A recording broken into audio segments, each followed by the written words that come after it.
Today's episode of The Mom Game is brought to you by our friends at Gateway GMC at LBJ and Jupiter. I know that buying a car can be stressful, but not at Gateway because their slogan is, Gateway's got it.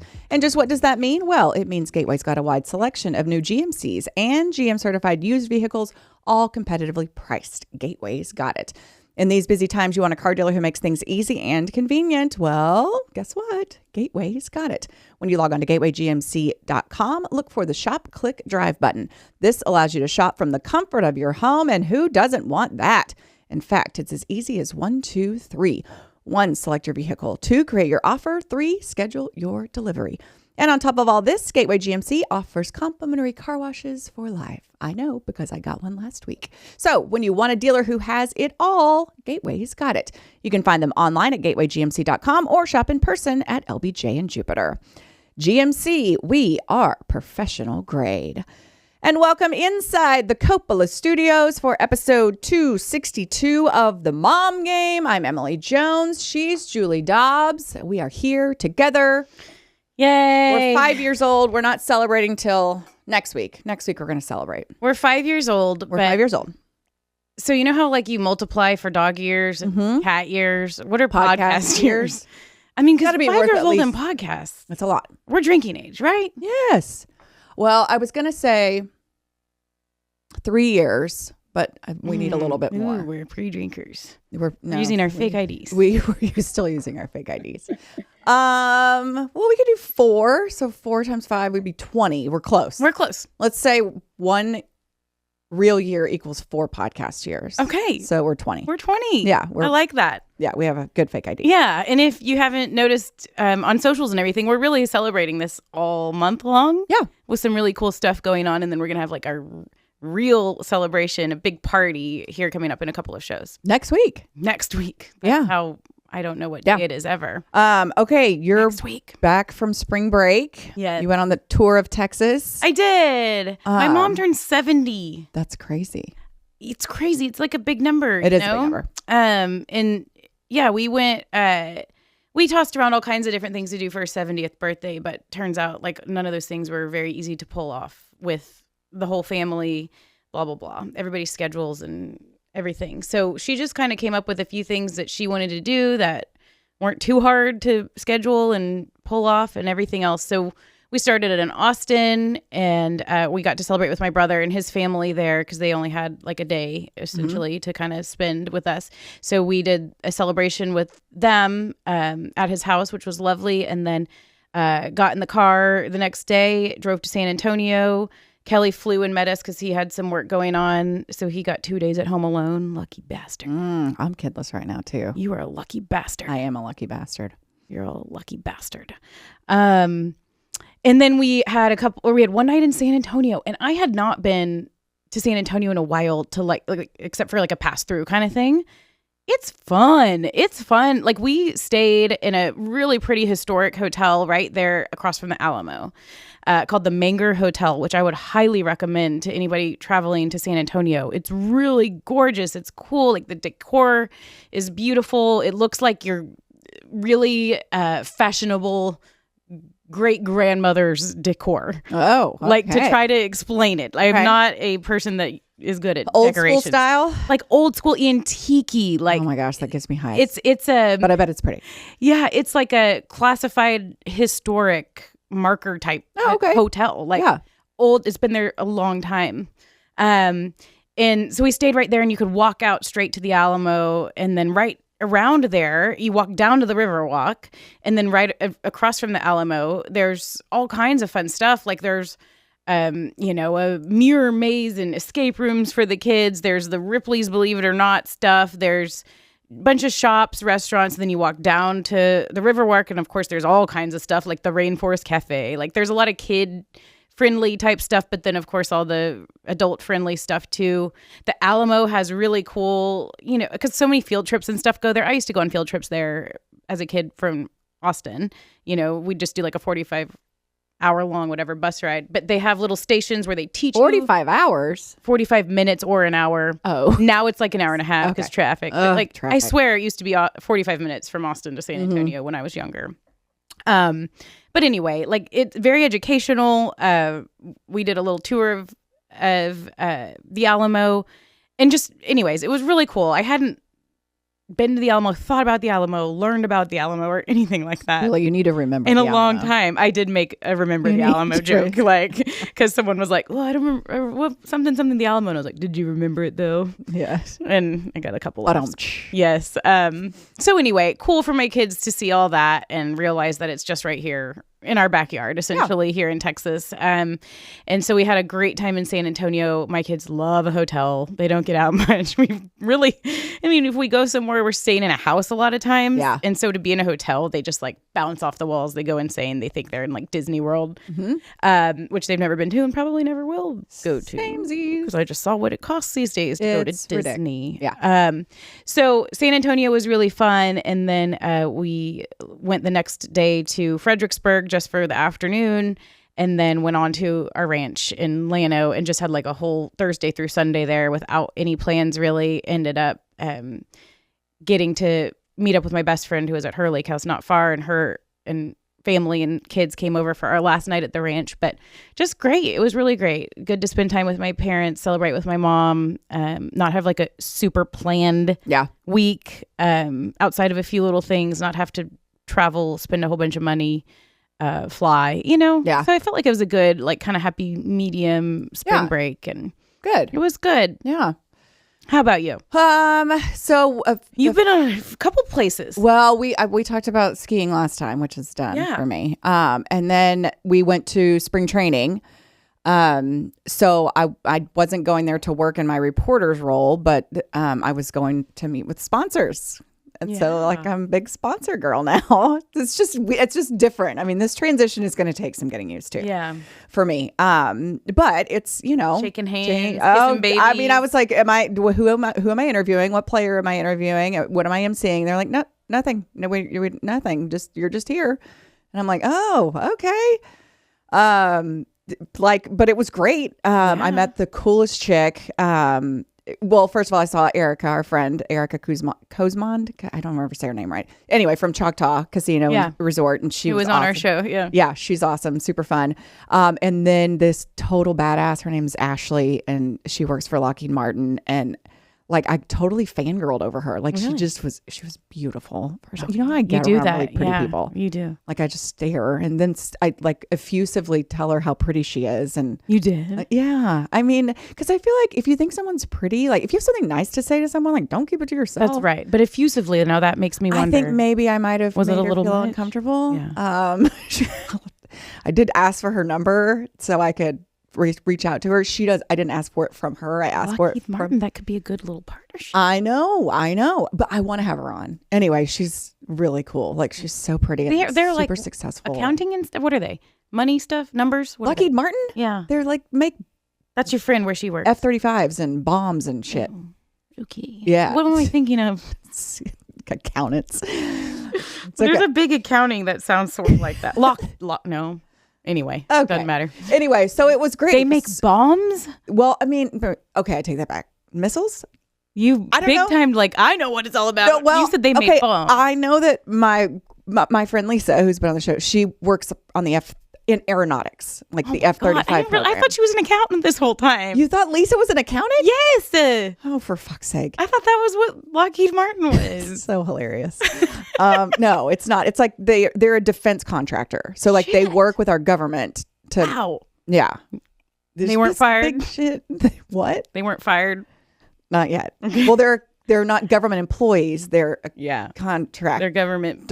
They help the government make money. They help the government. They have money. Well, they provide, stuff that the military needs. So good at describing. Yeah. So anyway, military government things. Yes. So we go to Arizona. Me and the fam stay at a lovely resort. It's a JW Marriott Desert Ridge.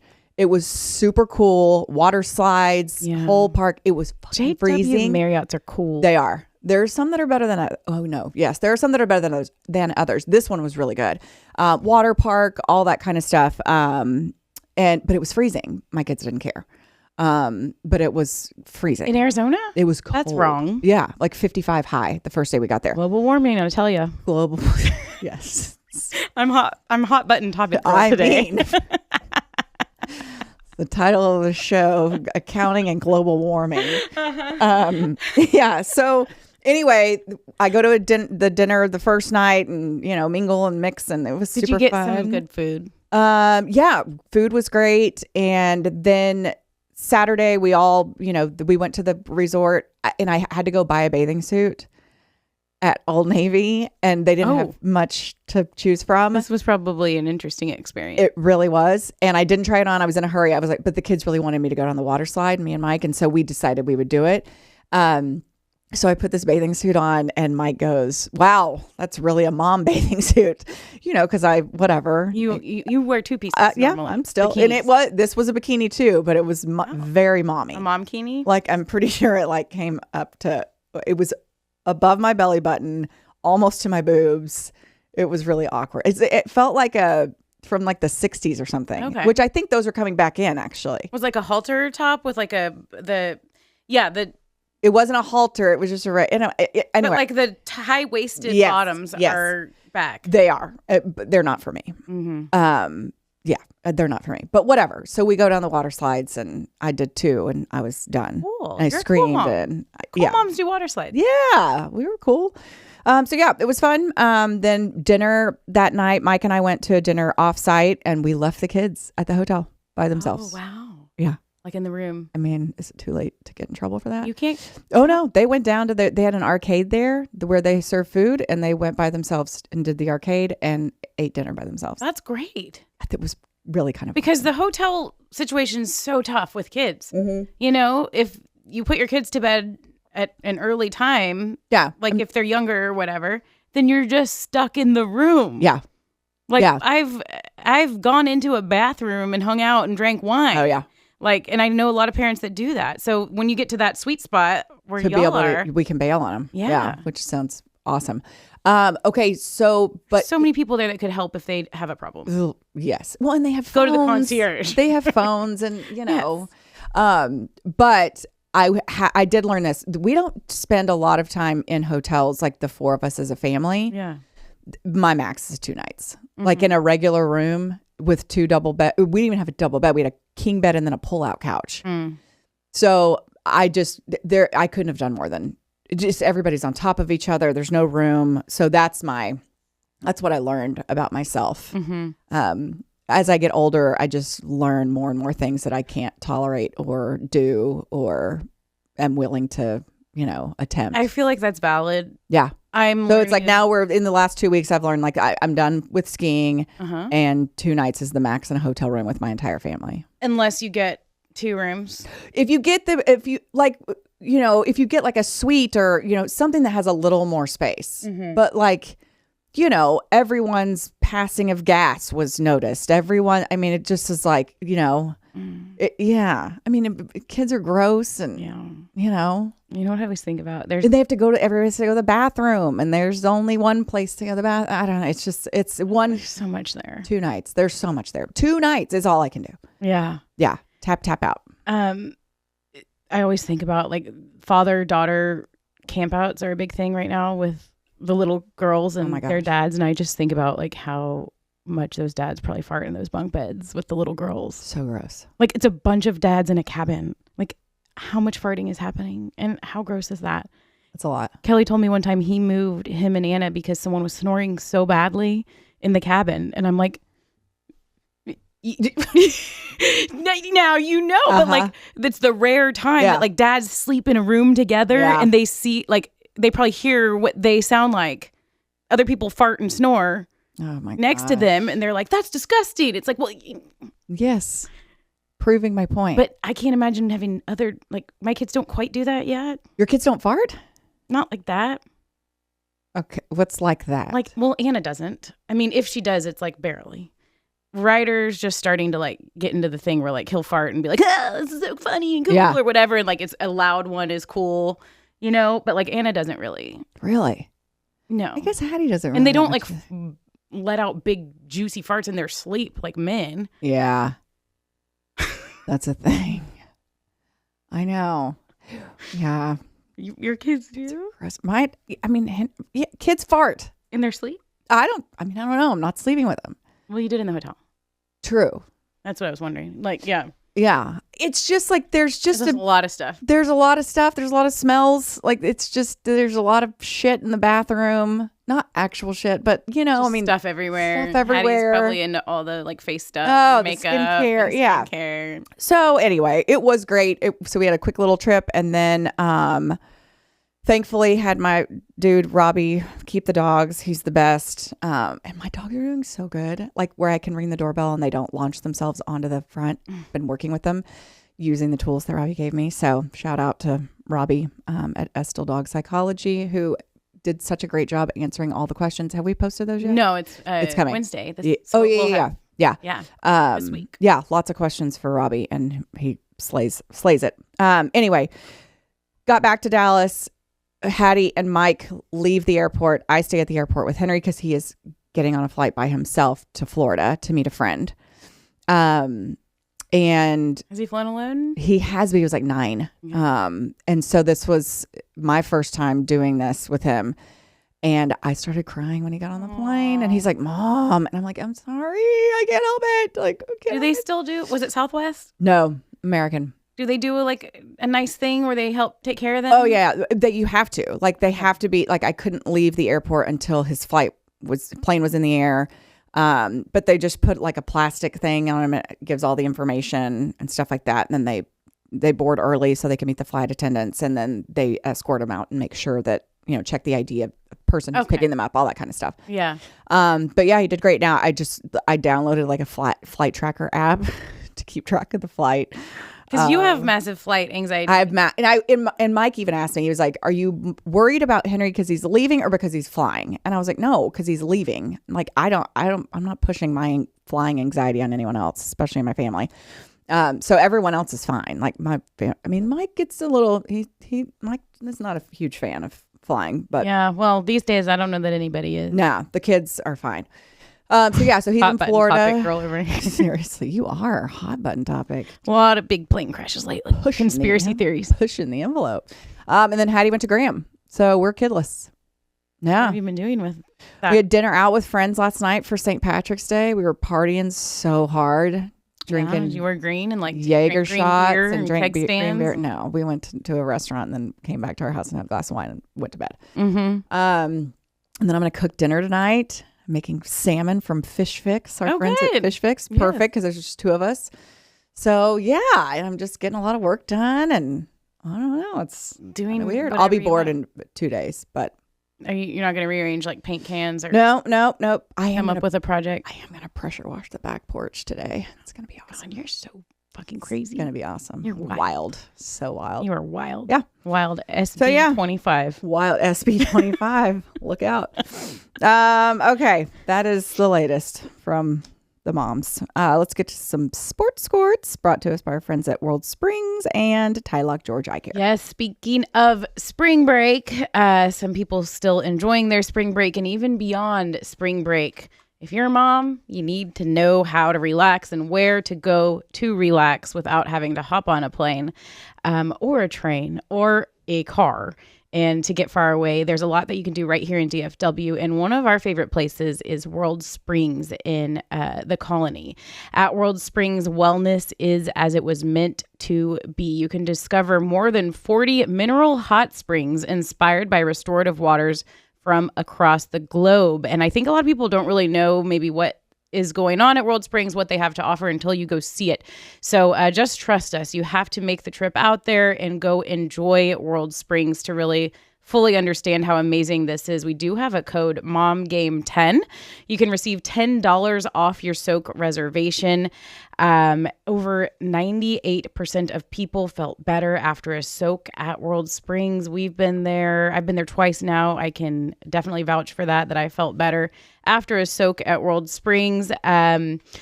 We just do a lot these days. We do a lot for our families, for our kids and everything else. And it's time to think about you. You can also bring your husband. You can bring your friends. You can make it a girls' getaway, a date night, whatever makes sense for you and your world. They are open at night as well. And they do serve drinks and lunch. Feeling better is easy. Just add water by booking your next soak at WorldSprings. And they also have a spa there, massages, facials, the whole works. Once again, that code is MOMGAME10 to receive $10 off your soak reservation. And a big thank you to WorldSprings for your support of the mom game. Yes, and thank you to Tylock George Eyecare. Custom lens replacement from Tylock George is one of many life-changing options from the trusted ophthalmology experts at Tylock George. They offer 24 months interest-free financing with approved credit. I had the lens replacement. Julie had the LASIK because she's younger and her eyes are more vibrant than mine. Vibrant eyes over here. Vibrant eyes. You can schedule a free consultation at tylock.com. We have a special code, which is tylock.com/TMG. Mention the mom game when you call them to see what your options are to make your life much, much better without having to wear contacts or readers. So custom lens replacement is what I had. Highly recommend the trusted ophthalmology experts at Tylock George to get your vision sitch squared away. Okay. Stars latest. Yeah, the Stars are just continuing to play really well. They did have a couple of losses this past week, but they're in such a good spot right now in the standings. They're second in the Western Conference. And this is really just the best part of the season to start tuning in if maybe you haven't been tuning in. And of course, with everything going on the Mavericks side of things right now, the Stars are really the team to start locking into. If you want to go along for the ride, have a really fun playoff run, maybe bring your family out to a game. They're so much fun to watch. Hockey, as you know, one of my favorite sports and one of my favorite sports to see live. But they're second in the West behind Winnipeg. And then they just recently made the trade for Mikko Rantanen, and he has had 4 points through his first 4 games as a member of the team, which is huge. So he's fitting right in. And I knew he was an amazing player and he had a wonderful career to this point, but I didn't realize, I guess, like fitting in with our roster, he's got the highest point total. Like his point total on this season is the best of anyone on our team. Oh, cool. He's tied for the most goals on our team right now and what he's done this season up to this point, tied with Jason Robertson. And also just looking through the scoring leaders on the Stars roster right now, it's really interesting to see who these guys are that are really like helping this thing go and helping them escalate to the perch that they are at in the Western Conference. They're not the names that you might be familiar with. They're guys that Jim Nill's brought over via trade. They're guys like Mikko Rantanen, of course, in this most recent trade, and then Jason Robertson, who's somebody that the Stars have had an eye on for a long time, finally emerging. And they're players that he has brought over in trades, Matt Duchene, Granlund, people that it's just cool to see, like the combination of trades, of drafts, of veterans all coming together, and that is only because of the way the general manager has been working. Yeah. If that makes sense. Well, and too, I think, isn't veteran buy-in a big deal too? Like Jamie. Veteran buy-in. What's Tyler's status? Tyler's still out, but they're hoping there's a chance that he could get back in. By the playoffs? Maybe the playoffs. Yeah. Okay. He's still out with the injury. But yeah, there's veteran buy-in from Jamie. But really, like, the Stars have made so many like little tweaks. Like they've brought over some players like Duchene, like I said, like Granlund. Their fourth line is players that are brand new basically to this team, and they're so competitive trying to earn playing time because there's so many other players that are playing so well that you've got to earn that spot on the roster right now. And so the fourth line's playing really well. But to just see the way it's all come together, I guess, in the form of veterans combining with players that have come over in trade, combining with guys that they've drafted and kind of brought up on their own and developed, it's cool to see. It's exactly what you want to see from what the general manager and the front office are supposed to do. It's all coming together. Yeah. If that makes sense. So it's really cool. Wyatt Johnston, that's the name that I couldn't remember for some reason. But Wyatt Johnston, so he's like a draft pick guy that's super young, but now he's second or third in the Stars roster in scoring. So it's just coming together really nicely for them. And I don't know, like we talked about a little bit, just the juxtaposition with the Mavericks general manager right now with Jim Nill. Like Jim Nill just looks really great. And he's been here a long time, you know? And he's had his misses. It's not like he hasn't made any mistakes. But to see what's happening right now with this roster, in my opinion, is not something that this trade with Rantanen is a huge bolster, a huge boost, but this has been a long process, Yeah. like a long time coming. And as a general manager, this is what you want. And so it just speaks to, I think, his vision that he had for this team for a long time and how to manage guys like Jamie Benn and Tyler Seguin, who aren't your top guys anymore, who aren't your leading scorers, who are still, the fan favorites and who are still making a pretty good salary and all of that. They're still a big part of the team, but they're going to start fading as they get older. Yeah. And so, I don't know. I just I kind of have checked out a little bit and I'm checking back in and I'm looking at things and I'm like, okay, this is great. As somebody like from the peripheral who's now looking at the roster, it's like, okay, this is all coming together exactly how he probably saw it coming together. Yeah. And shout out to Pete DeBoer too for being able to manage all those things. Exactly. Playing time and ice time and all that kind of stuff. Yeah. Good and on who them. knows? It could be like a behind the scenes and all that, messy, but I don't think it is. Yeah. And it seems like everybody kind of knows their role and knows what they're supposed to be doing. And it's all combining for team success, which is what you want. And we'll see. Hopefully they have a good, kind of rest of the regular season and see what they can do in the playoffs. Yeah. Get on that. It'll be really fun in Dallas if I know. they do. Oh, yeah. Playoff hockey is unreal. Okay, March Madness is happening. Yes. What's your take on this? Are you into it? It's fun to. It's fun. It's an event. I filled out a bracket. Mizzou's in there. My kids will. Did you pick us? I don't remember. Yeah, I do it pretty quickly. Okay. Tech's in there, 3 seed. Yeah, that's nice. Yeah, the SEC had like 14 teams, right? Which is insane. But then they're like it's a record, and I'm like, well, yeah, because there's 800 teams in that conference, but still a lot. Yeah. So I'm excited just because it's fun. It's fun to watch. There's always something on, TV. Like I just love watching sports on TV. So I can avoid real stuff. The way they figured it out with kind of everything leading up to this month and this bracket, when people maybe haven't been paying attention all season long. Oh yeah, college basketball. Yeah, I haven't watched. They figured it out. Yeah, right. Like this is. Definitely haven't watched a ton of college basketball. Same, but this is a fun way to get people involved. Yeah. To where it doesn't matter if you've been watching or not. You just make your picks and then you follow and you want to win. Yes. I love it, and I think that probably Ryder's going to get really locked in, which means that we all get locked in. Yeah. The kid loves a bracket. Yeah, I know they're fun. Yeah, it does make things fun. Yeah, I feel like we need to, as a family, though, put some stakes on there. Yeah, just because I like to gamble. So do y'all as a family, do you put money on it or no? That's what I mean. We need to figure something out. Yeah, that's a good idea.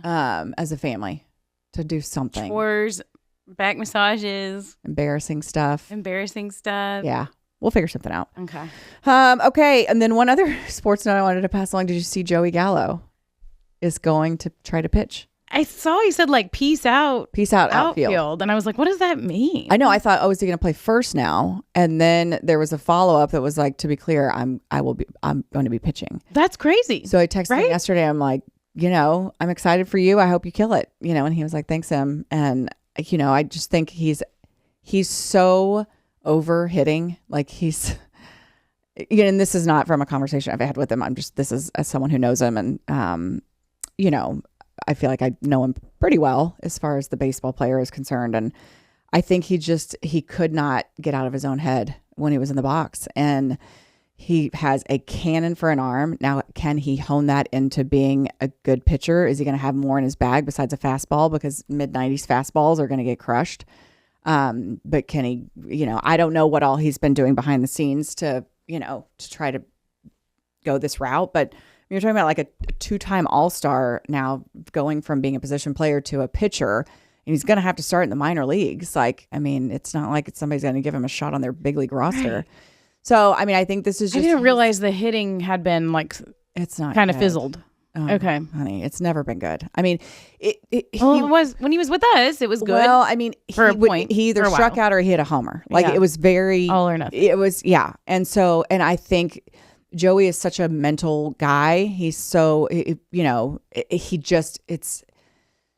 was just a lot. And I think the chatter was a lot. The fact that he got so much attention coming up. It was him and Bryce Harper were played together in Vegas, grew up together. And I think that kind of played into some things. And, hopefully this will be able to, at this point, he's probably like, what have I got to lose? Like, I might as well give it a shot and see if I can do this. And I'm excited for him. I hope it works out for him. Yeah. That's great. I mean, I wonder how many other players have done that. Well, there's Rick Ankiel, but Rick Ankiel, I feel like, was a pitcher first, and then he became an outfielder, if I'm not mistaken. There's been a handful. I don't know that any have done it at a consistently high level. But like, yeah, to be a 2-time All-Star in the outfield and then go, completely just, change course is crazy, but it'll be interesting to watch, right. To see how he does. Yeah. Cause you got to hit if you're playing the outfield. You can't be a designated outfielder. No. You can be a designated hitter. Yes, but you can't be a designated outfielder. You can't be a DO. But maybe that's something that baseball should consider. A doe. All right, let's get into some What's on Yo Feed, brought to us by our friends at Audrie Dollins Media. Yes, we're so grateful to them for everything that they're helping us with, and they can help you too if you have a small business and you need a little bit more time to actually run that business. I think nowadays you kind of have to have your foot in the social media game if you want to hang, if you want to compete, if you want people to find you. And that is where Audrie Dollins Media comes into play. They can help you with all kinds of things, including influencer management, brand management, monetization management, collaboration management, influencer campaigns. So say you're a business that wants to get the word out, reach out to them because they work with a whole bunch of influencers that can help spread the word. Content creation and photography, social media management, and website design. I am highly anticipating the new Mom Game website that should be done any day now by our friends over at Audrie Dollins Media. And don't worry, because when that website is done, we're going to be blasting it out there and shouting it from the rooftops. Because it is, like we said, we're about 20 years old now in podcast years, 5 years old in real years, and it's time that we have a little bit of a refresh. So we're super grateful to our friends at Audrie Dollins Media for help with all of those things. Yay, thank you. You're excited for this part. Okay, so we get feedback from our viewers. A lot of it's positive, some of it's negative. It's part of the deal. Yeah. So we got a Facebook message the other day, and it said, let me pull it up so I can find it exactly. It was in response to a clip that was posted with a lot of cuss words. Yeah. Oh, and they didn't get beeped out. Right. Okay. Which we're gonna take some steps to take the cussing out on the social media. Yeah, because you never know if someone's scrolling their phone next to kids or whatever, and you don't want it to be like. Yeah, for sure. So someone responded and said, I'm disappointed in the language you use on here. It just flows out of your mouth like nothing. Didn't know you had a potty mouth like that. I know it's none of my business. And that's it. So I responded. Do you want to guess what I responded? F off? No, not at all. And that's fine. First of all, when someone I don't know, and it's like, it tells me they're disappointed in me, it doesn't really go over well. Right. Like, I don't care. Yeah. Like, there's very few people that I care if they're disappointed in me. And you, lady, on Facebook are not one of them. There are probably, I can list on two hands, like the number of people that if they said they were disappointed in me, it would affect me. But like someone, like a grown adult telling me as a grown adult that they're disappointed in me doesn't really go over very well with me. Because I just don't care. I didn't even know if you saw that. And the fact that like you feel the need to tell, like you're disappointed, like what am I, your fucking kid? You're disappointed in me? Sorry, I am who I am. This is who I am. I'm sorry you're disappointed. Like, okay. So I did respond, and I just responded, LOL, send. And it made me feel real good. Good. Yeah. So that's great. And I get it. Cussing is not for everyone. It's part of who I am. Whatever. I don't cuss on television. I don't cuss in situations where I don't feel like it's appropriate. Yeah. Here, this is our place, and we can say and do things how we would like to say and do them. I spoke at a Lubbock Chamber of Commerce event last week. Yeah. I was going to ask you about that. Yeah. And I cussed the entire time. And I warned, there was no kids in the audience. It was all grown people. And I was like, this is how I've expressed myself for a very long time. And if your ears get offended by cuss words, then you might want to, Yeah, because in like small town Lubbock, maybe. Oh, yeah, we talked about it. You got to give the warning. We talked about Lubbock being the buckle of the Bible Belt and all that kind of stuff. But anyway, I just thought it was funny because, she felt the need. And that's fine. You have your right to express your opinion. But it's not going to change shit for me. Yeah. And I guess, like I said, I'm past the point of people I really don't know. No, yeah. Being disappointed in me. Well, yeah. And to back up this idea, researchers from the Netherlands, UK, USA, and Hong Kong found that people who curse often are actually more truthful. Their study, published in Social Psychological and Personality Science, sounds like a legit publication, suggests that profanity is linked to lower levels of deception. While swearing is often seen as inappropriate, especially when it involves vulgarity, blasphemy, or explicit content, it's also a raw form of emotional expression, whether it's anger, frustration, or even humor. I like that. I would agree with science. It's science with a lot of that, especially the raw form of emotional expression. Right. It's raw. It's real. If you're cussing, you're not usually faking anything. No. And it's authentic. Yeah. And so that's what we are here on our show. Yeah. And yeah, that's what I always said about Luca too. Like him bitching at refs is authentic. Like that's him, and we love him for that. We love you for being you, and this is authentic. And if you don't love it, then listen, different strokes for it doesn't different mean folks. that we have to change anything that we do. And it's hard for him to change what he's doing. I love how this came back to Luca. It did. Like it just reminded me of that. Like you don't always love what someone's doing all the time. Now he's on a big stage and everyone has an opinion and everything else, but it's him being him. It's you being you. And I think that's fine and that's great.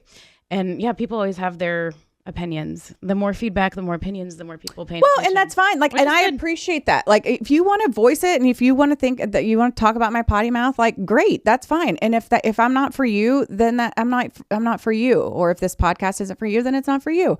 I just have reached that point in my life where like the whole disappointed, just like I'm like I don't know. Anyway, LOL to that. And it's part of it. Yeah. It's part of our forum. It's part of, we're going to get good and we're going to get bad. We're going to get, and that's kind of been our thing from the beginning. It. And I think that's why people like listening is because it's pretty real. Well, and I think too, we need more realness in the world. Yeah. Well, and I think you're just a lot, and I don't mean this in a bad way. I'm so much more rough than you are. Mm-hmm. You know what I mean? And I'm not talking about like tough, but you're soft. You're soft, way softer than me. Mm-hmm. You know what I mean? And so I think us put together, it's like there's soft, sweet Julie, and then there's Emily, the F-bomb dropping co-host of the mom game. You know what I mean? I think it's the juxtaposition of the two of us where you're just you're more gentle. Yeah. I'm not gentle. Yeah. I'm rough. Right. Yeah.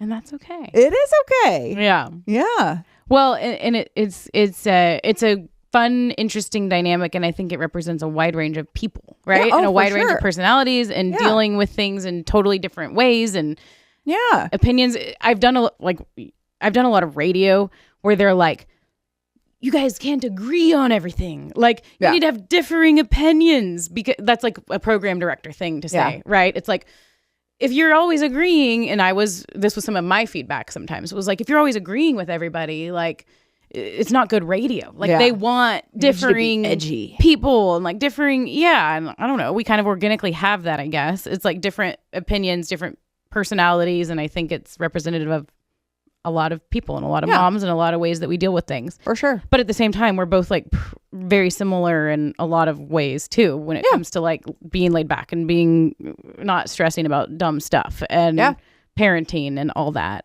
And not being Susie homemakers and, all that. But I think it's interesting. So yeah, I mean, we love, I love hearing good, bad, whatever kind of opinions, reviews, critiques.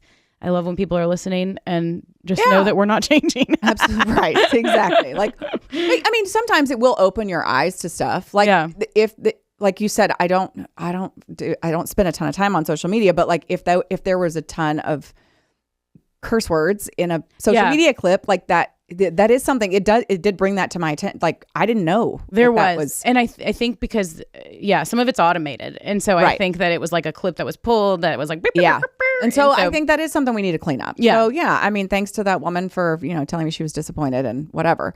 LOL. So okay, I saw you put in here. I just had a couple quick things. Okay. From what's on your feed, or should we move on down to news desk? What do you think? Well, I don't know. I don't think we should I think we should save the IQ test. Okay. Because we have Karin Morris from the Rangers Foundation coming. We can put her in the news desk. Okay. And then we'll save it. Unless you want to get to that. You put something else in here about Harvard. Oh, it's okay. It's all not a big deal. We can intro the news desk. I have the Poppi one I think is quite interesting. Okay, what is that? Did you hear about the Poppi drink selling to PepsiCo? Okay, no, but let's do that in the news desk. Okay, let's do it. Okay. Brought to us by our friends at Quails and One Day Doors. So Quails Roofing and Construction is your trusted local roofing contractor offering the highest quality roofing and construction services. It's not just roofs that they do. It's roof replacement. Well, actually it is roofs. It's all roofs, but it's all different kinds of roof maintenance. Roofing services, roof replacement and installation, roof repair, storm restoration services. Anything basically that needs to happen with your roof, Quails can help. They are locally owned with more than 7 decades of combined industry experience. They're here to serve you with first-rate roofing and construction services. See, it's not just roofing. They offer construction services as well around Dallas-Fort Worth and the surrounding areas. They do not take risks, and you should not either. Call Quails today for a free, no-obligation inspection. They will perform a thorough analysis on the state of your roof and let you know what needs to happen next. And with all these high winds that we've been experiencing here in North Texas, it is probably a good idea to get that roof inspected. Blow off. Yes. 817 the big bad wolf. No, exactly. 817-500-9008 for service in the DFW area. Mention the Mom Game when you call, or you can fill out their online web form to schedule your free estimate. You can get a TMG tumbler or a t-shirt if you get a roof inspection. No obligation there. And then you are qualified for a Ranger Suite Night if you get a new roof with Quails. So check them out at qualisgc.com. That's QUALISGC.com. We appreciate the folks over at Quails. Like I said, give them a call. Let them take a look at your roof before shit gets bad. Yes, and a shout out to our friends as well at One Day Doors and Closets who just replaced multiple doors in my house. I'd love to have them help with a closet too, because I've seen some pictures and they do amazing things with closets. But you can replace your interior doors in just one day. You don't have to deal with a bunch of construction. It's a pretty seamless process. They have really cool 3D measuring technology where they can make a digital blueprint of your existing frames. Then they custom cut those doors to fit in those frames. They do the work in their truck outside on your curb. They bring those doors in, they put them up, they pop them in, and it's like you've had a whole makeover in your home. They say it's kind of like, and I can vouch to this, getting a new piece of art in your home when you get new doors. And it's awesome. You don't realize how much of a difference these things can make. They're beautiful. And the price is right. They typically save customers 30 to 50% compared to big box stores or handymen. And we do have a promo code, which is huge. Promo code alert, onedaytexas.com/promo30 for buy one, get one free on those doors. You can give them a call. 940-969-4790. Say that the Mom Game sent you, please. Or you can just go online. That site, once again, onedaytexas.com/promo30. And a huge thank you to our friends at One Day Doors and Closets. Yeah. Okay. So what's this Poppi story? So this was like all over my feed, and I just thought it was interesting. Do you know the Poppi drink? I've heard of it. Okay. So it's like it's the big bright colored can. Okay. And it says Poppi really big, Poppi. Does that ring a bell?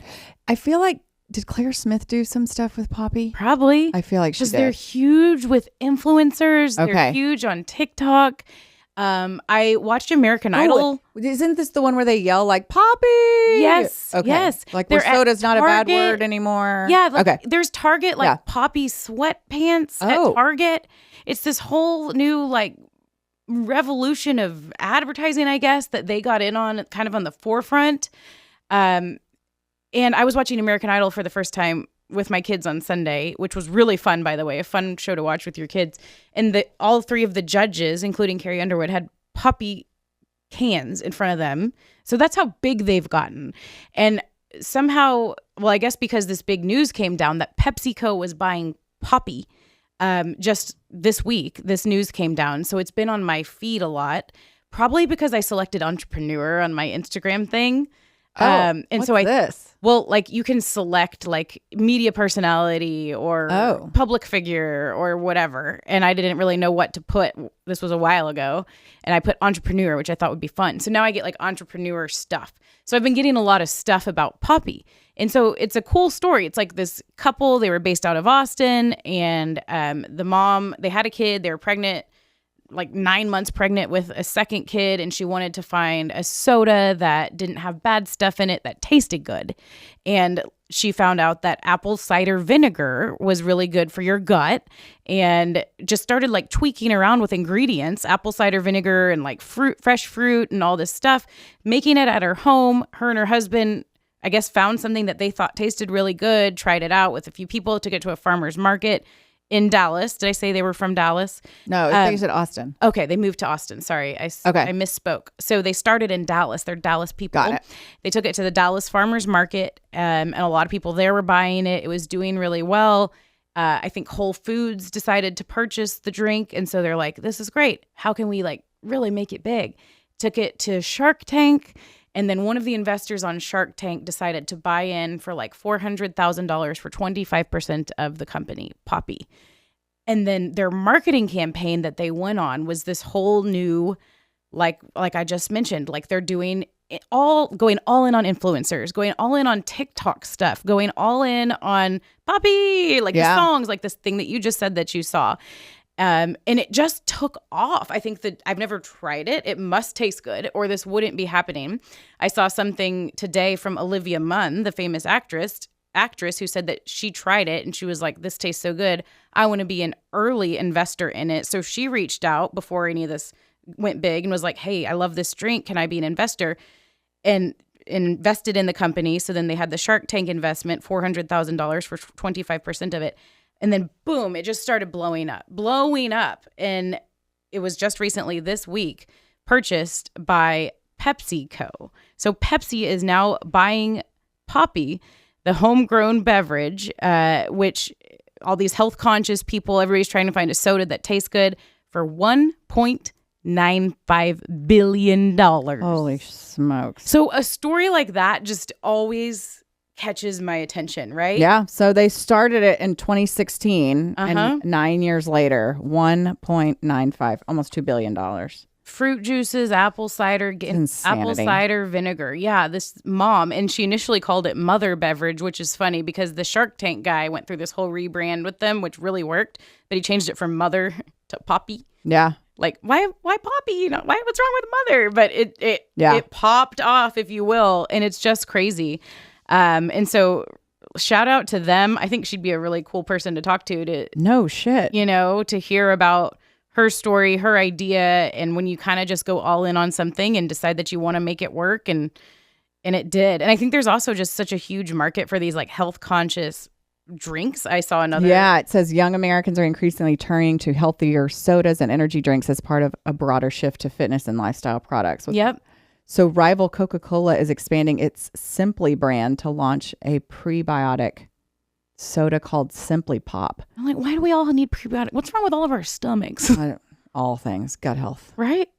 Gut health. Big gut health. Ben Stiller's about to come out with a healthy soda. I also saw I put that in there. Yeah. So, but is it weird that Coca-Cola's going Simply Pop and Pepsi now has Poppi? Like, kind of, yeah. It's like, oh, this is working really well. How close can we get without like I think breaking that's some sort of trademarking? That's Bush League. It is. Coca-Cola, that's Bush League. I mean, unless you want to sponsor the mom game, and then we can talk about Simply Pop. Yeah, why we not? Love it. Simply Pop. No, Poppi needs to be a spot.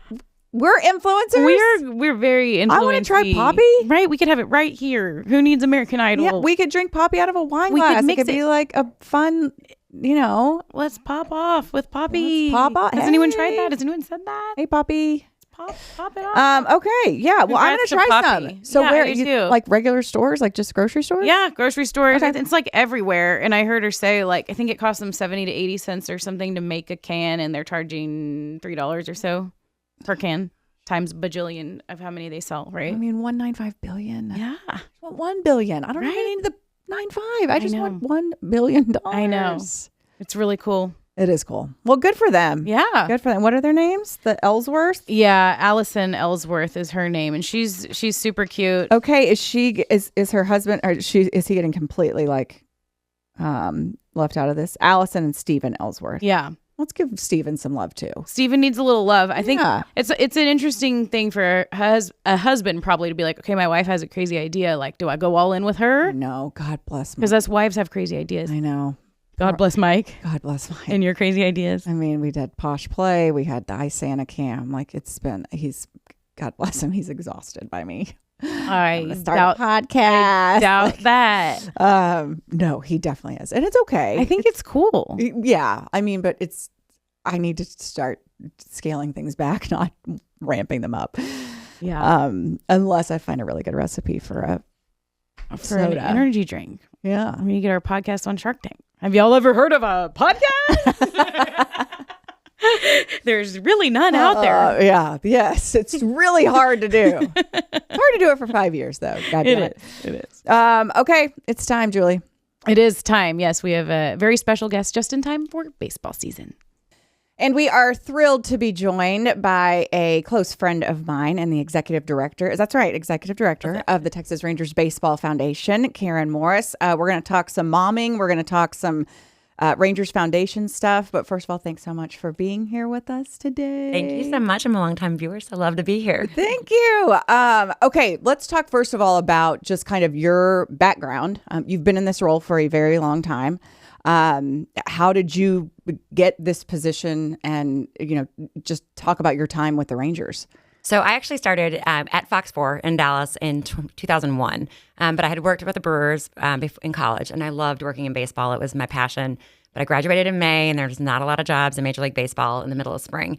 So took a step and took a job here. I had family and friends that had grown up in Texas and loved it. But I pitched the Rangers for about 2 years to hire me. I convinced them that this Irish Catholic girl from Wisconsin should run their Spanish language marketing programs. That was my major, and I realized I didn't have that role. So I created a title. I think I drove them crazy enough that they finally hired me. And it was Greg McElroy back in the day. He said, what's your title? And I made it up, and he said, okay, that sounds good. And so I started off in our marketing department and did a lot of our Spanish language translation and campaigns and ads. We had Juan Gonzalez and Pudge and Alex. We had all these Hispanic stars, but we weren't really doing anything advertising-wise in the community. So quickly what I was doing was a lot of community work, and realized I didn't like to sell, but I really liked to be in the community. And we started to sort of transition into kind of everybody was taking on something. Everyone was taking on a fundraising event. We were just really short-staffed, and so I started doing the fundraising events for the foundation. And if you remember, back in 2008, things went a little bit crazy with our finances at the Rangers organization. Yeah. And so I had a very wise mentor that said, hey, if you're just a Spanish language marketing person, you're going to be on the cutting block like right away. So find something and differentiate your position. So I took on more of the foundation role. And then when Nolan came in, he said, we don't have an executive director of the foundation. And he said, why don't you give it a shot? So he kind of gave me my shot. And it was definitely kind of a learning process. I was not a nonprofit person, but realized that that was where my heart was and really what I felt like I could make the biggest impact for the organization. And it's kind of all gone from there. I still do speak Spanish with like in the community and with the players, but it's not my primary role. But I still get to work in the community and use that same kind of passion for giving back to the community, just in a different framework. It's really cool how important these foundations have become to the teams here in DFW for each of the teams. I had a little swim through the Dallas Stars Foundation, kind of for the same reason. It was like, I want to work in sports. And then you learn about what all the teams are doing in the community and how passionate some of these players are about giving back, and you want to get involved. And I learned a lot, and it was so fun. But a lot of people don't know what all the foundation does. So how would you describe what all you guys do? Because it is really important work. It is, when we're sort of bad at telling our story, but really, honestly, we try to be where our community needs us. So ultimately, our main focus is youth baseball and softball and giving kids access to that, be that through supporting programs like the Miracle League or our Youth Academy, or providing grants to other organizations that need support for baseball and softball. We also have a lot of programs in schools tied back to health and wellness and leaderships, things that we can actually own and say as a professional sports team that we can talk about. We fund a lot of programs tied to military and first responders, but then we also just try to be where our community needs us. So if there's a disaster, like right now we're on the phone with our partners in Oklahoma trying to figure out how we can help Stillwater, and really try to figure out where those avenues are that we can make an impact that makes sense for the organization, but also makes sense from an impact. What we've found, because we have such a wide territory, that sometimes our $10,000 grant to a little itty bitty town in West Texas makes just as much impact as a $100,000 grant to a foundation here in Dallas, and we love that. We love to be able to make that impact. But each of the sports foundations in this market, we talk a lot, and we each kind of have different avenues in which we look to support. But I think universally, we're all looking to help support our fans and the communities in which our fans reside. So if it's through school-based programs like our leadership programs, or if it's through our youth academy that impacts 10,000 kids annually, it's really finding that niche and where we can most benefit the community and be authentic in how we do it. I've said this for a while, and you know how much I admire what you've been able to build and do in your time with the Rangers. But I feel like the Rangers Foundation sets the standard across Major League Baseball, and I think we saw it with the Youth Academy, the things that you were able to do during the All-Star game when it was here last year. Can you just kind of speak to, like you said, starting out in the role that you did, but wanting to make a bigger impact and grow the footprint of what the foundation is able to do? Yeah, so when I started in the role in 2008, we were sort of all things to all people. We were sort of the United Way, which is a great entity. I'm not saying it's bad, but it's hard when you're a smaller foundation to fundraise when you were all things. So you kind of sat down and really honed in on, okay, what are the things that we're good at? So that is that baseball and softball, health and wellness, education, and military and first responders, and then tried to figure out where we could make an impact that made the most sense. Our youth academy was really, when the new ownership group took over, they looked at us and said, well, we have all these great programs, but we don't own anything. There's nothing that we can actually, get involved with kids on a day-to-day basis. It's all through schools or sort of this existential relationship. Yeah. And so working with them, they really poured in the resources to allow for us to build the youth academy. And they poured in the resources to allow us to do what we did during the All-Star games. And having that daily operation where, every day of the week we can go down and show a donor or show a player or show the community, hey, we're working with these kids. Yesterday our spring training session for the academy started, and we had 200 kids out there that, would otherwise not have an opportunity to get baseball and softball instruction. And now it's, the third brother or sister in a row. They've all been coming for so long that we know the whole family, and now maybe brother or sister's coaching with us. And so seeing that ability to give back daily, I think, is really what kind of transcended the foundation from just giving grants or just having a program to really making an impact and living and being part of that West Dallas community. Yeah. What is the Youth Academy all about? Cool. Because you two know all about Yeah, it, but maybe cool. some others don't. So I have 4 boys, but I always say this is my 5th. In 2015, I should backtrack this. In 2010, when Ray Davis and the ownership group bought the team, they wanted to build an academy almost immediately. They saw what Major League Baseball had built in Compton. They have an academy in Houston. They have one in Cincinnati that predated us. And really the idea is that you build the academy in a neighborhood that needs access to baseball and softball, and you create those avenues for those kids to play, to learn the game, to find the fun things that happen during the game. But also it's really to create Major League citizens. So the key is also the off-the-field programming that we provide. It took a little bit for us to find the funding mechanisms to build it. If you know the Rangers, we're going to build it right. So in 2015, we got the approval from Major League Baseball to build it, and it's a $15 million facility in West Dallas. It's 6 baseball fields, now all turf, thank goodness, and an indoor facility that has basically Major League size infield and then classrooms. So we provide programming year-round at no cost to the kids. So they can use that as their place to play league ball. So if kids can't afford, travel ball or don't have a recreational league in their neighborhood, they can come play there. But we also provide that baseball and softball instruction that, maybe a family can't swing, $100 hitting lessons or, pitching lessons. And so the schools really utilize that as, hey, go to this and get your training. Since we opened, we have 155 plus kids that went on to play college baseball. Wow. And it's really cool. We have a kid right now who's pitching at Texas as a freshman on like the number one team in the nation. gosh. So it's so fun to watch him pitch. And he's What's his name? Jason Flores. Okay. So he traveled to Seattle as part of our All-Star. We have a team that travels as part of the All-Star game and was playing in a tournament. And all of a sudden, like over the summer, we started seeing he could pitch faster. He was sitting kind of like high 80s, low 90s and had some movement on it. And we're like, what happened? This kid like kind of grew into his own body. And all of a sudden the scouts just came pouring out. And now he's playing at Texas. Oh my gosh. So cool. Like literally changed that child's life. And he wouldn't be doing any of this if it weren't for that, which is so cool to think about. Yeah, I think, he'll probably hate me for saying this, but we talk all the time as a foundation board about what we're most proud of. And if you ever get Ray Davis and set him aside and ask him or Neil Liebman about what they're most proud of, they will always speak about that fact that these kids' lives have changed because of the work that we've done at the Youth Academy. And our staff down there is so tremendous. The passion they have for it and the heart. And these kids are like their other kids. It's really cool to see. Now, sorry. I was just going to say, what have you learned about, working with professional athletes and just seeing how involved some of them might want to be when it comes to giving back to the community, whether it's kids like that or other things that their causes that they're passionate about.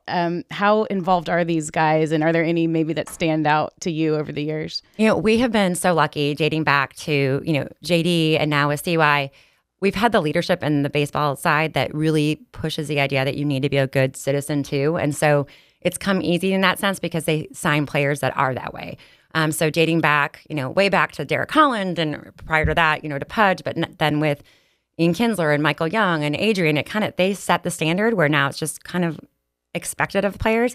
We're really lucky in the sense, traditionally, like the best guys on the team or the most veteran guys on the team aren't the ones that are getting their feet dirty and out there in the community. But really with Corey and Marcus, that's kind of who they are. Corey and Maddie and Marcus and Tara are very invested, and it's not just writing a check. Like we host a shopping spree at Academy at 8 o'clock in the morning on a Saturday, and Corey and Maddie are there at 7:30 with their teammates and helping find kids from Arlington ISD who don't have homes, clothes and bikes and sporting goods. It's so funny to see, especially Corey, because he's so, business, he's so baseball. But when he gets around in situations like that, he turns into a completely different guy. I mean, not like he's terrible otherwise, but he's just so focused on baseball. And then you see him get around these kids and he like lights up and loves to talk to them and hear about their stories. And obviously Maddie's great too. And then Marcus and Tara, their commitment to like the food and healthy, eating and all that kind of stuff and the food distribution. I know they're super passionate about it, but it is fun to see them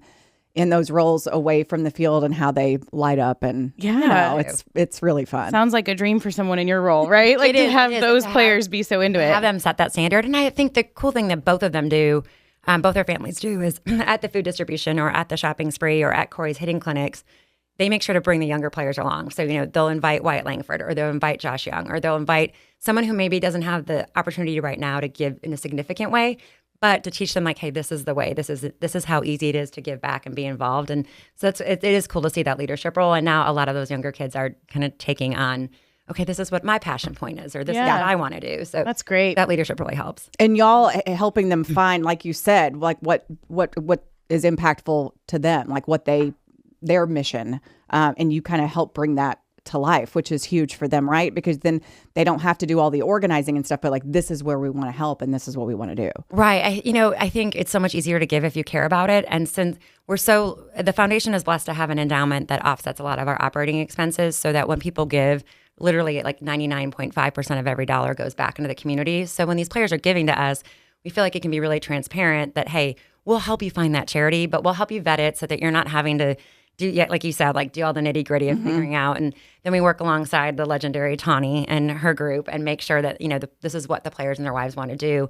Because they do come in, John Gray and his wife are so committed to veterans causes. And so making sure that we're finding the right groups for them to partner with and, being that vehicle for them so they get to give and be involved in it, but not having to, get the tickets and plan the event. Sure. Yeah. Okay. I want to talk too about, we've talked so many times over the years about how this being in baseball as a mom is effing hard a lot of times. For me, I'm dialing back, and so I'm kind of starting to transition away. But you've had this, rigorous schedule, and basically taking this foundation to a new level, all while raising children. How have you managed that? That work-life balance, as much as I hate that term. And tell us about the kids too. How many and ages? So I have 4. Well, I have 2 stepsons. One's 32 as of yesterday and 30. They're both married, have incredible wives. They both live here locally, so it's awesome. So we get to be around them all the time. And then I have a senior and a 7th grader. So really the senior and 7th grader have grown up at the stadium. Yeah. I mean, I think just like your kids, that's all they've ever known. My dad's a football coach, so he always told me that, if you don't make work, if you make it part of your family, then it doesn't become something that your kids hate. So if you, like you do, if you bring your kids to the stadium, if it's not something that they're like, oh, mom's gone again.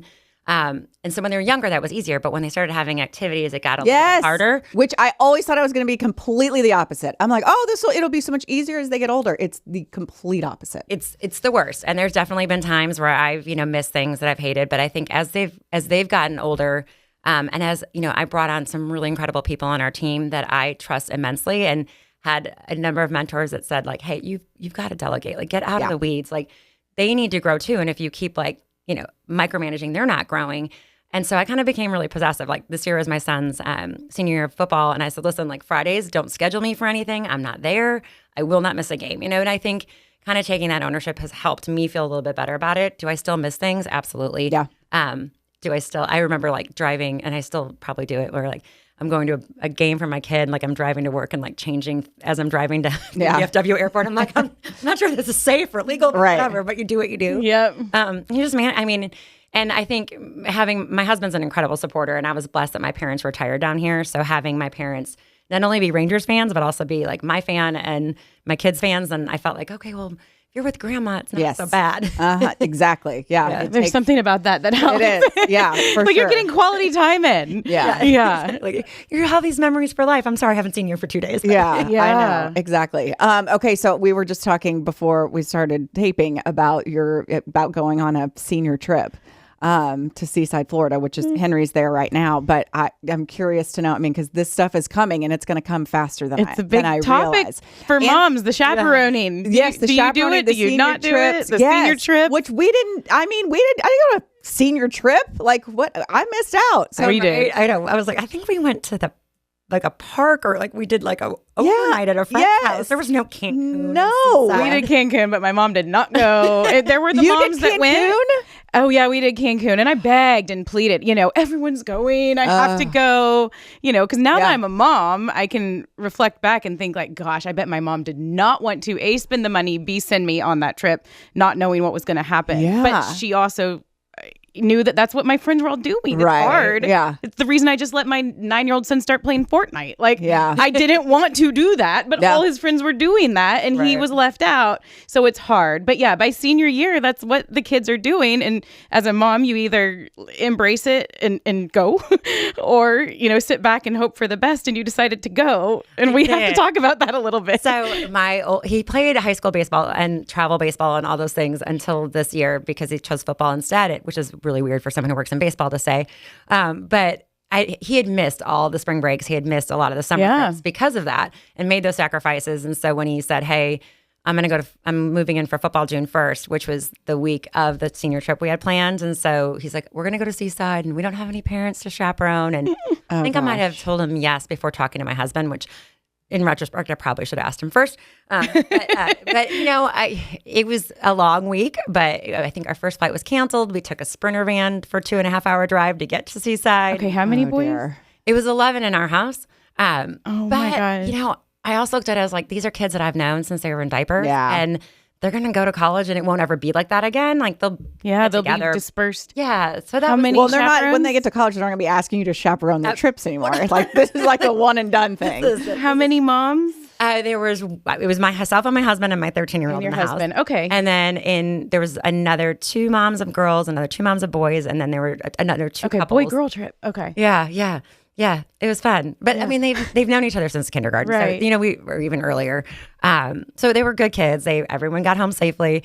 And it was an adventure. I've never gone to the grocery store that much. I'm fairly certain she and I were on the first name basis, everyone that worked in the grocery store. But But it was a good experience, and I would never normally have taken a trip before opening day this way. But again, that kind of possessiveness, I was like, listen, this is my one shot until my 7th grader's there, and who knows if he'll want to take mom, so we're going to go with it. Right. Yeah. Okay, so what did the 13-year-old learn a bunch of stuff from 11 senior boys? He had some friends down there, thank God, so he could have some breaks. But I think after a while, he's like, I said, some of this stuff doesn't go back to middle school. Like, right. I know that's because that's what everyone always talks about is like it's always the kids with the older siblings that are a little more advanced in their knowledge of things and stuff like I see it with Hattie even. Oh, yeah. You know, like just the stuff that, I mean, and she's the one that I have to worry about. Henry's pretty straight and narrow. She, on the other hand, is going to be something to deal with. But And it is, I think, they're a 5-year gap. We waited because I'm a weird OCD planner, and we waited because the Rangers were in flux, and I wanted to have a kid in the off season and whatever. But they're being 5 years apart. I don't think they always like really appreciated each other. And I think now that he was in 7th grade, and Jackson was like starting and like on football and all the Friday night lights and stuff, he really enjoyed the fact that he knew all of the seniors in the crowd and he knew all the kids on the team. And I think they were so kind to him that I think this was kind of his way of also like getting to hang out with these guys one last time kind of thing. Because they're like big brothers to him. They pick on him that same way and whatever. But I think he enjoyed it. And I think he'll miss that. He probably won't ever admit that, but he will. Yeah, for sure. What an experience. Are you going to chaperone? I'll probably end up doing it. I don't know. Totally. The way I'm all in. I am all in on chaperoning. Yeah. Yeah. I do feel like the way our little world is, and it's probably similar to yours, there's probably parents fighting to chaperone. Yeah. And like everybody wants to be in the middle of everything, at least right now when they're little. But I don't know, because some of the stuff they start doing when they're older really does scare me. Scare me. And the cool thing is then, like, you don't have to worry about it. Like, if you're chaperoning, you're not watching like 360 and seeing where they're where they're at. You just make sure they're there and like safe. making sure they're home. Yeah. So I felt like I probably had it easier than the moms that weren't there. Yeah, for sure. Okay, question for you. So my sister both her kids are in college, and I remember when Jordan, she's a senior now at Tech, about to graduate. And I remember when Jordan first went to college, my sister would watch her all the time. And then finally she was like, she had to stop. Like, she's like, I've got to stop because there's shit I can do. Like, I just got to stop because it's driving me crazy. How are you going to manage that?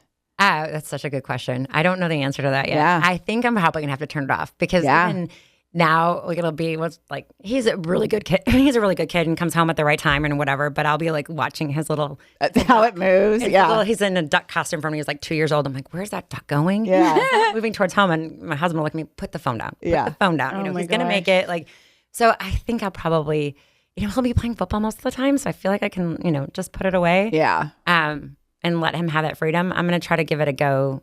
This last like 9 weeks of school. See if I can see how it goes. Sane. I know. Well, like, I'm already pissed off at Henry because like I've called him and he doesn't answer, and I'm like, okay, listen, if I call, you need to answer the phone. Yeah. But he's like, does he call you back? Fine. Like, no, he hasn't. I mean, not yet. Okay, we're in the middle of it. I called him this morning. Does he text or just he call? does, but like, no, both. But I sent a text to him maybe this morning. he's I'm like, swimming in the ocean. Yeah, maybe he is swimming in the ocean. But anyway, it's the whole control issues are definitely coming into play. It's about to get real tough because the kids get more freedom. Exactly. Can't control where they're at. I know. And no one tracked us. I mean, no shit. Yes. Didn't know where we were. Phones. No phones, no nothing. I mean, I remember in the summer we would leave the house like at 10 in the morning and be like, see you at 5 or 7 before the sun goes down. Or exactly. I know. So it's good. I mean, we need to relinquish some of our control as moms. Yeah, for sure. And I don't even feel like I'm a helicopter mom. I just have control issues. Right. Yeah. That's another episode. That's a lot. Yeah, it is a lot. Okay, let's talk about the big Tech Gala coming up. Give us all the deets. So our biggest foundation fundraiser is this year. It's Thursday, April 3rd, which is a little earlier than normal. But we switched in 2020 away from, we used to do a triple play event where players were part of game shows. And it really it was great, but it ran its course. It was fun. Yeah. But it was... Yeah. And we kind of asked the players were like, listen, like with social media, like anytime I make a mistake, it's on Instagram. And it's true. I don't really like this. I don't want to. So we tried to come up with a format that was really good for both our fans and our donors, but also for our players. And then also kind of transitioned away from it being just about the players and be really about what we do as a foundation and our cause, and kind of build it out bigger where it wasn't just if you're a Rangers fan, you come. It's, hey, if you're a fan of what the Rangers Foundation does, that makes hope you'll sense. come out. Yeah. And so we have a event on the field. It's called the Tex Gala, presented by Choctaw Casinos and Resorts. And it's a fun event. There's a silent and live auction. There's great cocktails and food. And then this year, our performer is Thomas Rhett. So the evening will end with a performance from Thomas Rhett. And he's great. He's great. I'm excited. I found out, fun fact, it was Corey and Maddie Seeger's first country concert that they went to together. Oh, perfect. So, that's cool. You nailed it with that. Yeah. So, every year we try to figure out the right artist, for our demo and for our donors. And I think he'll be really, really fun. Yeah. We've got some really cool items on the auction that are, exclusive, like Rangers opportunities. But the players do come. They and their wives are there at the event, and they're mingling. You have to figure out who they are and take their pictures and stuff. But they're great and accessible, and it's a really fun event. And we do raise. I think last year we raised about $2.5 million that went back into the community, which, as you alluded to, helped us with all of our Legacy All-Star projects last year. Yep. This year we'll be announcing some new programs that we're going to fund with our gala. So we really try to find a way to use those funds, right away, distribute them right into the community and give them back, because ultimately that's what the event's for. It's to tell our story, but also to raise money to help our community where we can. That sounds like a good balance. One funny story on when we still had Triple Play, and it was a $25,000 pyramid, and I want to say it was Mike Napoli and Michael Young, and one of the clues they were trying to guess Ron Washington, and I think it was Michael that was like started spitting off stuff, and he was like, burns heaters. Like, Wash used to burn heaters on the reg, and everyone just died laughing. But yeah, it was fun. But this is also really cool because you get to see it's like you're going to a concert. Right. You know what I mean? Play like an hour set, and it's fun. They get into it, and it's like full access. Like, run up to the stage if you want to, dance if you want to, like, have a good time. Yeah. And it's like, you get to, and it's a smallish, it's not like going to a packed arena where you feel so far away. It's pretty intimate. Yeah, I think we try to cap it at like 1,500 people just for that reason. I think this year it'll be somewhere between 1,300 and 1,500 people, but on the field that feels like a speck of people, but it is cool. You're on the field and you get that setting. But you're right. We kind of try to keep it as where you still felt like, okay, I could walk around, I can see the concert. I'm not, having to wait in line forever to get a drink, and have it be that intimate affair. And also really make it special for the people that are in attendance. Like, hey, we appreciate you for coming out and for sponsoring the foundation. That's great. So if any of our listeners want to go or want to support, where can they go to get tickets to be involved with anything that you guys do? Yeah, Rangers.com/TexGala for that event, and then Rangers.com/foundation for anything else. Or they can, visit us at our foundation booth at the at Globe Life Field. It's right off of home plate, kind of behind the New Era Cap Shop and where Chuck Morgan's area is. Mm-hmm. But we're always there and always have information to share too. Great. Karin, thanks so much for coming in. We appreciate it. Yes, that was wonderful. When you have the control thing, I'll come back. I need help too. Okay. You'll have a lot in common there. We'll workshop that. Okay, as we end every episode, look into your camera. Yours is right here. I'll look into mine. You throw up the double peace signs and say, Mom, game out. On the count of three. Ready? 1, 2, 3. Mom game out.